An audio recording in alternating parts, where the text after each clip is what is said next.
Hi to everyone, welcome back on my channel for this second tutorial of the Python Abaqus series.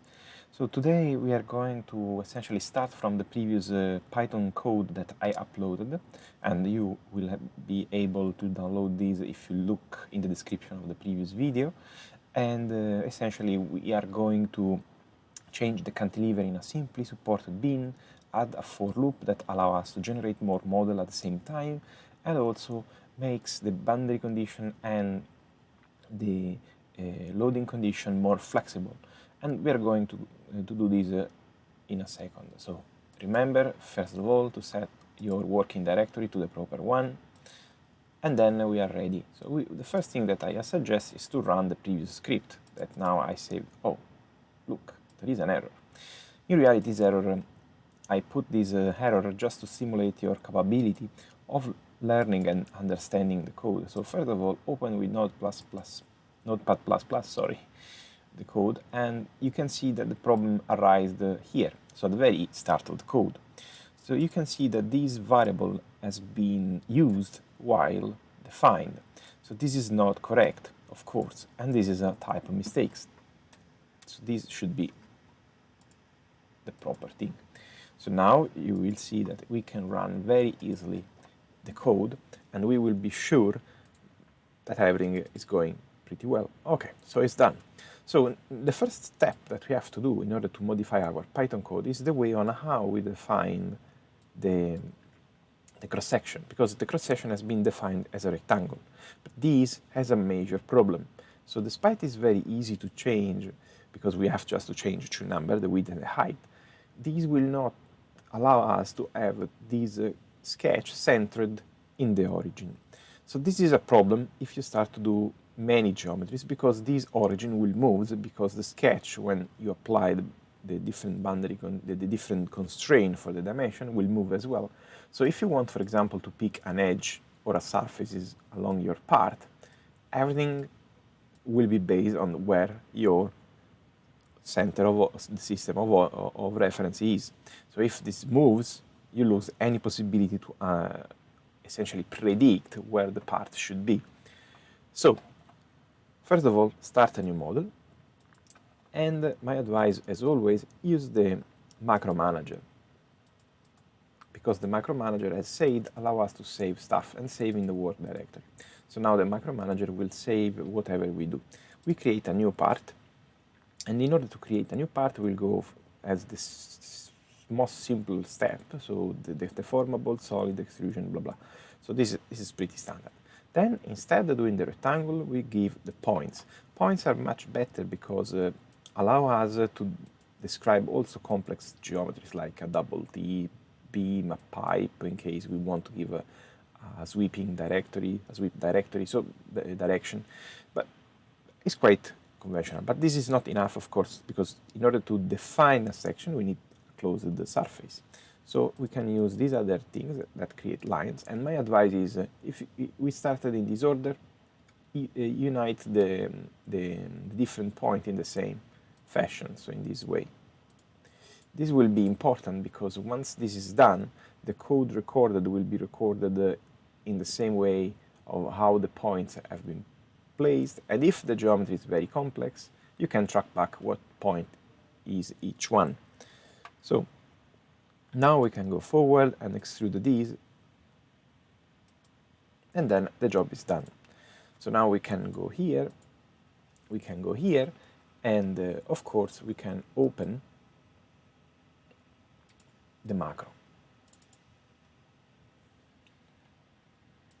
So now you can see that essentially here we have most of the stuff that is here is completely useless, but the part that we need is essentially this. And you can see that we create points at different coordinate, and this is essentially each point is created subsequentially respect to when we created, and then you start to unite with the line command the different point. And of course, these are automatic constraints that has been created. So now, because we are producing a rectangle shape, we keep these, but in case we can remove these, and then the geometry will be without any constraint, because these are vertical and horizontal line constraints. So what we can do, we can copy this entire part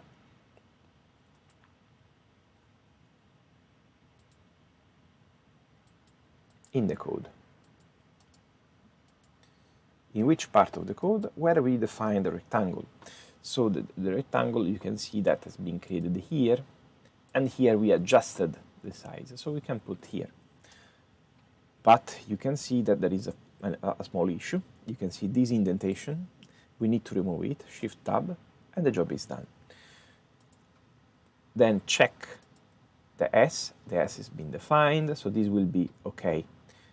Because if this was S1, for example, there would be a problem here, because this function S is defined here, and if this asks for S1, which can be the case if you messed a bit with the CIA, you will get error, nasty error.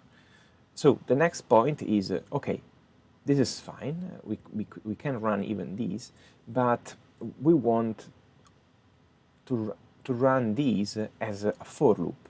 But why a for loop? Because we may desire to have here a vector, for example, 40, 20, and 10. So in this way, we have 3 different height, and then we may desire to have 3 independent different width.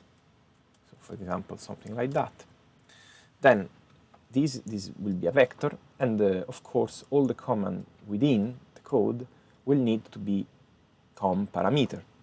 So first of all, we can include the vector. The best way is using the for I in range of what? In the range of the length. And the Notepad++ is very good because you see he gave you help. He gave you suggestion because he knows that this is Python. So it's very, very important to use a good software. So, and then beam H in this case.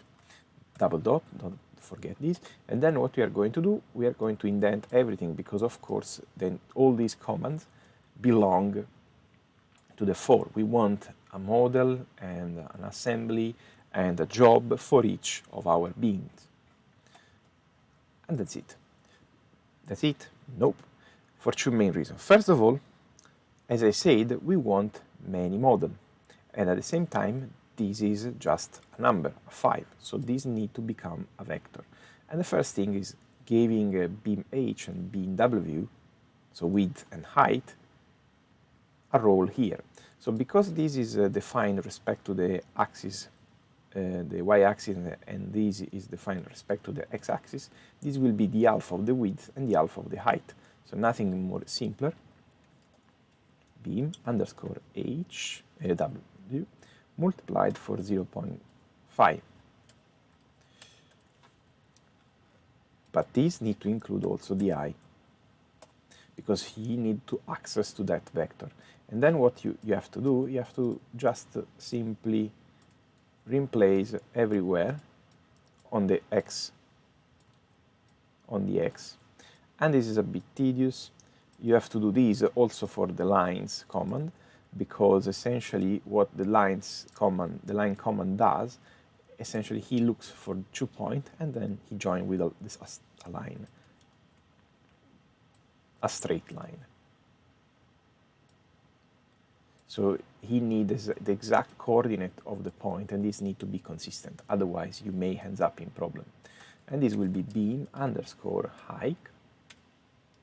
So I, whoops, multiplied for 0.5. This is just because we want to be sure that he produced the geometry that we were asking in the vector, because if we don't put the 0.5, essentially we double what we get.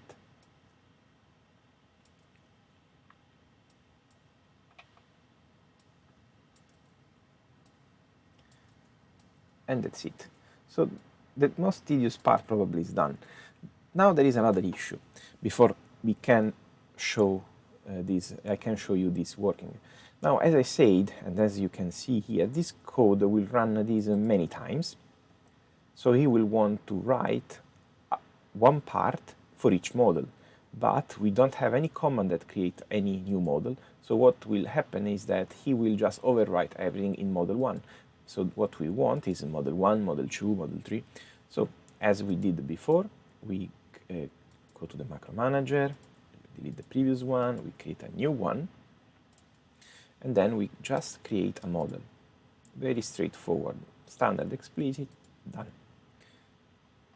And then we stop recording. So now you will see this command. This command, essentially what it does is simply create a new model.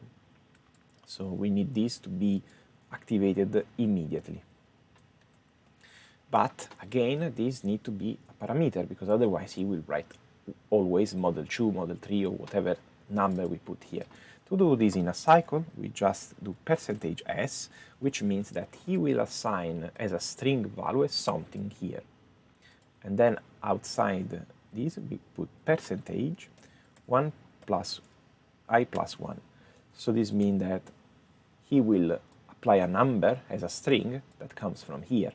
But y plus 1, because in Python, the first component is 0, the second is 1, and the third is 2. So the length will go from, the I will go from 0 to 2. So we want to have model 1, model 2, model 3. For this reason, we have to do this. Now, of course, this is not only done here, but across the entire model. So the best things to do is just to take one of these model 1 thing, Control F, replace, and replace all. You can see 21 occurrence. So if the code was even larger, probably this would be more pronounced as change, but in this case, it's fine. So now that this change has been done, we can save, and then we can try to see if anything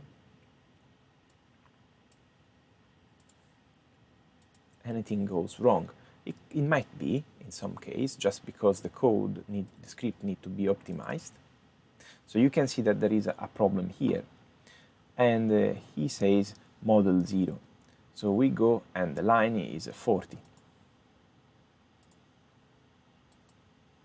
So line 40. Aha, we have a problem.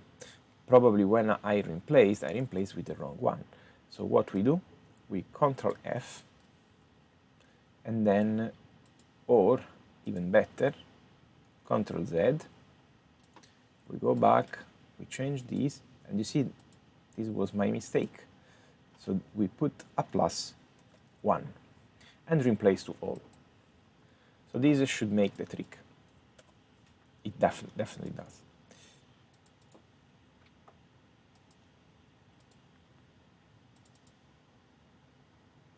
Okay, now we can surf from different model 1, model 2, and model 3. And more importantly, if you go in the assembly, and you go here, you can see is in the center, is in the center, and still in the center. So this is very important because allow us to have essentially the capability of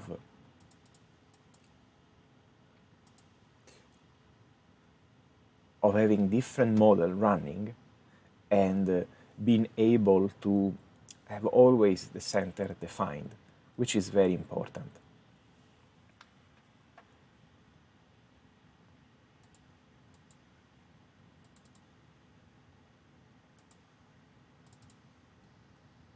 And you can see that everyone changed in accordance.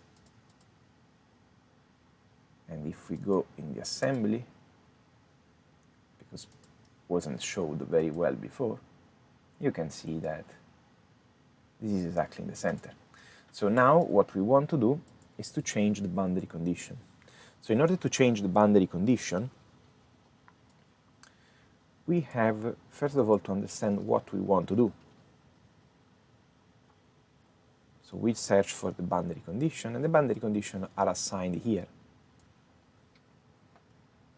So now for the sake of the brevity, I will copy the code that I already developed and explain you in a very detailed way. So I go here, and I copy all this code. and I replace to the code that is here. So now we have to go very slowly in order to allow you to understand what's going on. So here, okay, I will leave the previous code. So first we go for the previous code. So you can see here that we create a set, and this set is created here. And this set essentially is created thanks to a command that is get sequence from mask, which means that essentially you click on the GUI on an entity, and each entity has like a mask code, which is very complex, and I still have no idea on how Abaqus code these and number these. So you cannot guarantee that if you have many model or you change many times your model during the construction of the model itself, these masks will stay the same. So I do not recommend to use these as a strategy for having your boundary condition settled in, because then this region is used essentially in your boundary condition, which in this case is an encaster, which we are going to change anyway because we need a a simply supported beam. So in this case, we copy this part that I'm going to explain you in a second. So what this part of code does is divided in two. The first part does this for the right-hand side of the beam, and the other one is exactly the same, but change the boundary condition because, of course, it's a simply supported beam, so the one side has a different condition on the other side. So in this case, you can see the biggest effort is done here, and we'll explain you why it was so important to do the stuff in the right way. So this command is pretty standard. We access to the root assembly, and then we access to the edge. So these E1 essentially contain all the edge of the model, but we need only one of these. So we need to use findAt. findAt is a very nice command, but needs precise coordinates. He can have some tolerances, but you need to be very precise. And you can see that this is a tuple, so our XY conditions are here, and in this case he will search for a point, and then that point will be on our edge, and if he finds the point, he will find the edge. So the point will be 0 minus BH, so half, in this case half of the total height of the beam, and 0 on the Z. So this means that he's looking for the lower edge in our figure, so this one. And because we know where the center is, I'm sure that these will be always here. It doesn't matter the dimension of the model. And this was why we need to change the very first part in that way, because we can have the control where the center of the system of reference will be. And then this command, you can look in the documentation, this defines the region, and then this region is used here. Then, of course, we have different U1, U2, and U3 express the translation, so completely fixed in translation, and only UR1, so the rotation around the x-axis is allowed, the other are constrained. In the exact same way, we impose a similar condition for the other edge, but the other edge is at the end of the beam, and we know this dimension because even if we change, so if we do 3 models with 3 different extrusion depth, these will not change the script. So this is why this is so powerful. And then we have the BC set created. Now yes, and you can see that you have set 2 and set 3. These are the name of the set, and these sets are used here and here. So hopefully this will work, should.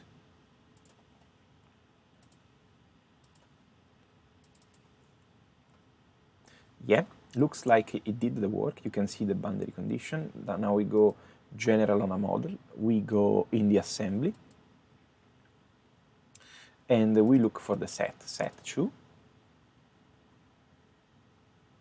is exactly the edge that we wanted, is in just half of the height down, and Z3 should be in front of us. Yes, and this is done for all the model.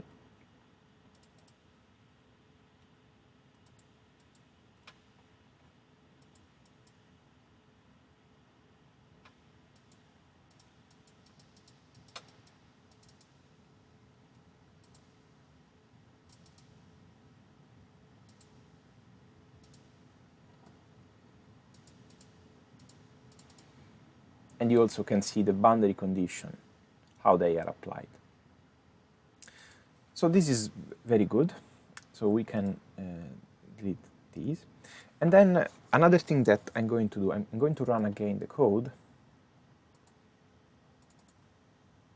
Okay, now you see the pressure is applied heavily on this bar, but we don't want this. We want to be able to move and apply in a different way the pressure. So we need to create essentially section around our model. So the best way to do so is going in the part, and then create essentially XY plane, and give, for example, an offset. So by doing this, then we can partition the cell.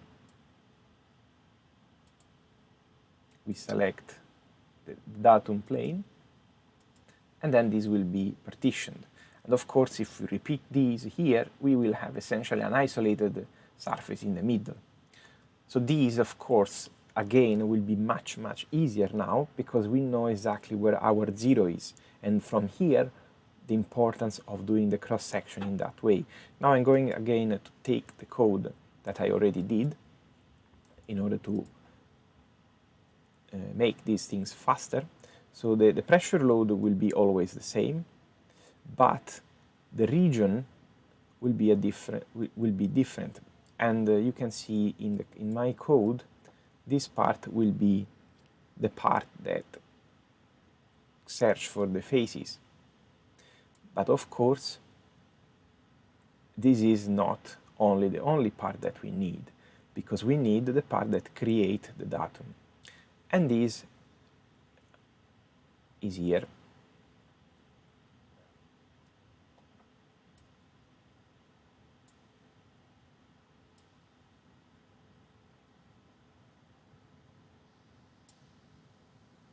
So you can see that essentially this part of code that I can copy and put in my code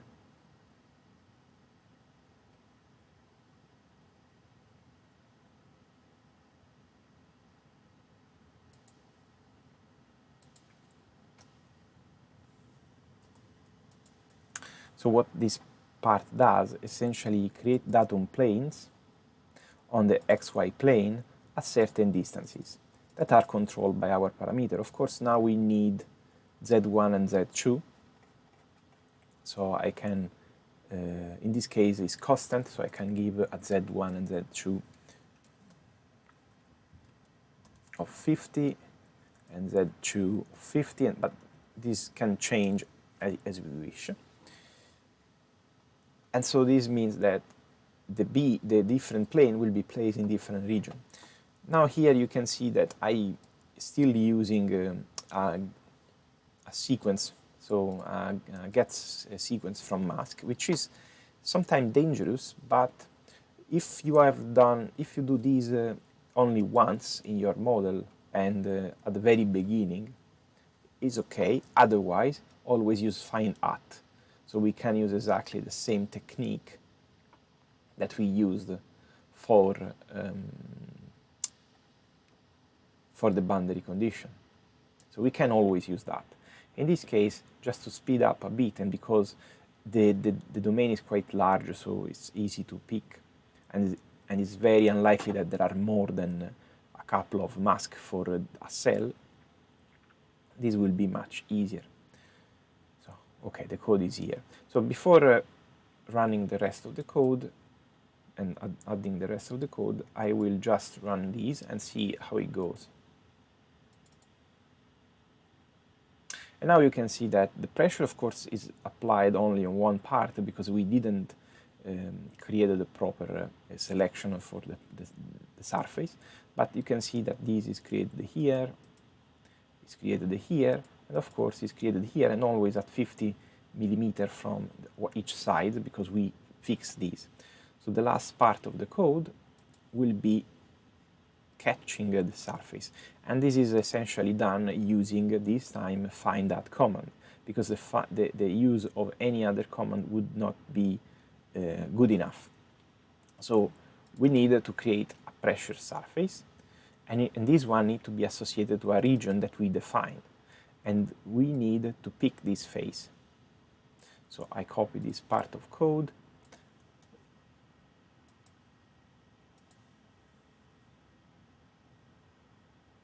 and you can see that here this part was done with a get a mask. So mask number 8 exists in our models, but is the other phase, and we have no clue if mask 7 would be the good one. Just for a trial, we can try and see what happened. But even if we get these, doesn't mean that this is the good strategy. The good strategy is always having the control of what's going on. And you can see that essentially is a disaster, because for some reason mask 7 is more than a surface. So you can see that there are even pressure, I think, on both directions. And this is not because the model already exists, but just because, yeah, you see, it's completely pointless to do this. So we have to replace this with the code that I wrote. And this is very easy, because again we define S1, which comes from A, which is always defined previously here, but you can redefine again if you wish, just in case. And then you access to the faces, and then you want something. In this case, side 1, face 1 is like a standard naming for Abaqus, but doesn't affect. You can call anything you like. The most important thing is that then you repeat these. And this can be removed because, of course, this and this can be moved here just for clarity. So this will search in the face essentially as bucket a surface. Where? In this location. And essentially this location will be on the top, because it's the beam, the positive half of the height, so on the top skin of the beam, and in the center, because essentially it's the end of the cut minus the start of the cut divided by 2. So essentially in the center. Essentially this distance divided by 2, so here. So he will search a surface here, and then he will pick this for sure, because it's quite large, it's very difficult to miss. And now I can run these, and should work pretty smoothly. And you see, now you have your model. And the model, of course, we do not have many jobs, but we can do this in a second. And you can see that it's working pretty brilliantly, because you can even decide to move to have different Z in order to move this pressure only one side. Or then you can put if, and then decide if these two are out, just apply on the wall surface, and then create cases. So it's very good for parametric study Python. So the last things, I think I'm going to run just the last one, but I think, yeah. So the good thing here, we can simply copy also these, and then we go through this code very carefully. But I think is, yeah, in reality, the only thing that you have to do is doing these, because this was why we decided to have jobs defined in that way. because otherwise they overwrite. So now if I run these,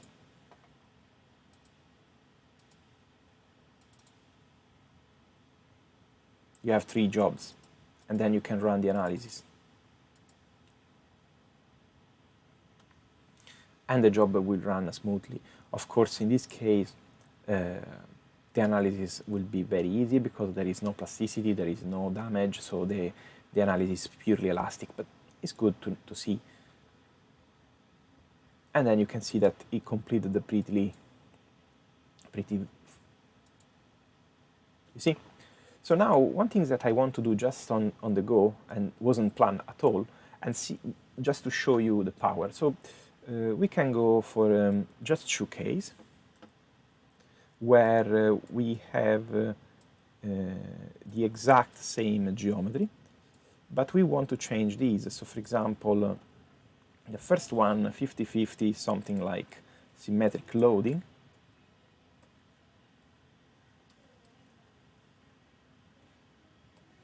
And then we put like, okay, these need to be defined after, because what I'm guessing is that I want to use BD in order to be sure. So, for example, we want,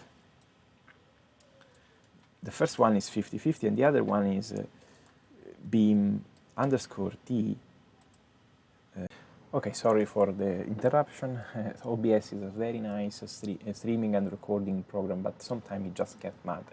So going forward, I think, so this is beam dimension minus 200, but I think it's much easier for us just to define numbers. So what we want is that we want the first one will be the starting point of our cut, so 200 from 0, and this will be 20, but this 20 will be from the beginning of the from the end of the beam.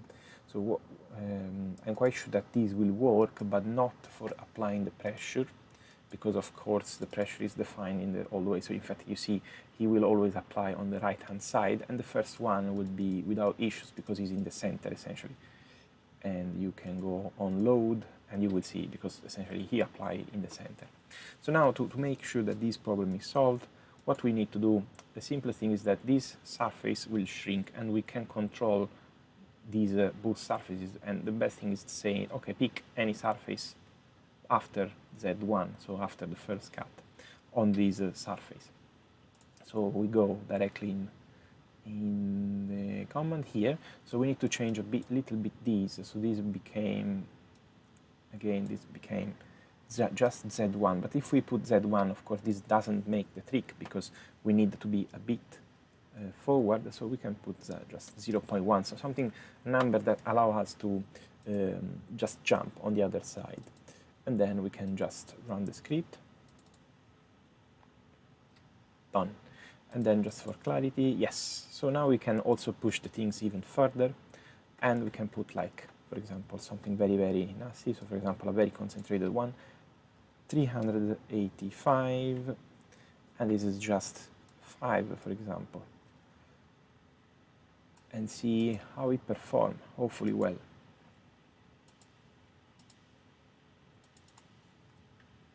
You see, and now you have a very concentrated load.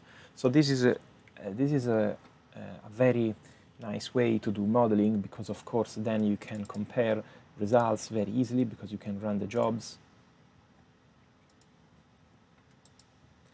and just compare the results that you expect. And you see, this modification, apart the problem with the recording system, was quite simple, and I decided to change something just on the go out of my script for the video of today, and it worked. It worked pretty well, honestly. So this is the deformed shape. Oh, too many. This is the deformed shape of model 1, and this is the other one, which for sure will be much different because we impose very concentrated load, and you can see that it changed a lot. also because we are essentially crushing these elements. So you can see that the situation is much worse here. But we can cancel out this row element and have more resolution. But you can clearly see that there is you can put that like that, and then like that, and then like that, and then you can see that we have a strong difference because the load is applied only on one side, essentially on a very localized side, instead homogeneously spread into the center. So I hope you enjoyed this video, and as always, the script will be fully available without any challenge this time in the in my Google Drive. And please subscribe, and if you have any question, just ask down below in the comment. Thank you for watching, and see you the next time. Bye bye.